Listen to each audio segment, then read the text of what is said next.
And I know how auspicious it is in our Telugu families.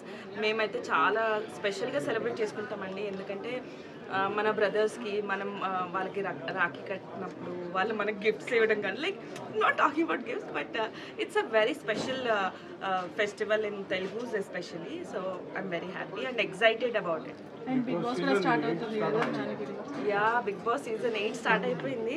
Promo చూసాను, అదిరిపోయింది. Nag sir అయితే అసలు ఆ ముస్లిం గెటప్లో అమేజింగ్గా ఉన్నారు, చాలా నచ్చింది నాకు. I'm very excited, looking forward. అసలు ఈసారి సీజన్లో ఎవరెవరు వెళ్తారా? ఆల్రెడీ ఏవేవో వస్తున్నాయి, but you know about Bigg Boss కదా, బయటకు చెప్పరు contestants.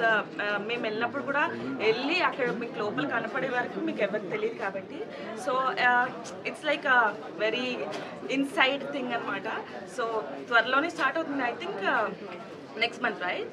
Yeah, next month start అవుతుంది. I am very very excited and Nag sir is looking as usual Manmadhudu. I love Nag sir and yeah, excited for Bigg Boss season 8. Thank you. Already trailer release అయింది. So Bigg Boss 7 అనేది చూసాం మనం, ఎంత ఉల్టా పుల్టాగా, ఎంత డిఫరెంట్గా ఉండేనో game అంతా. సో 7 ఇంత బాగా జరిగింది అండ్ ఇంత హిట్ అయింది కాబట్టి బిగ్ బాస్ 8 కూడా మంచి హిట్ అవ్వాలని కోరుకుంటున్నాం. వైల్డ్ కార్డ్ ఎంట్రీ వస్తే వెళ్తారా 8లో? మీకు ఛాన్స్ వస్తుంది? ఐ డోంట్ నో అండి, ఇంకా అసలు దాని గురించి నేను అసలు ఆలోచించలేదు. మీరు ఫస్ట్ టైం అడుగుతారు. మీరు ఎండింగ్లో వెళ్ళారు కదా, అంటే సెకండ్ టైం వెళ్ళారు కదా, అంటే మీకు ఇప్పుడు వస్తే వెళ్ళే ఛాన్స్ ఉందా? మీ ఇంట్రెస్ట్ ఉందా అంటున్నా? చెమటలు వస్తున్నాయి బిగ్ బాస్ గురించి అడుగుతుంటే. బాయ్. హలో ఎవ్రీబడి, నేను మీ Ashwini. So please do subscribe cine తారలు ఫర్ మోర్ అప్డేట్స్.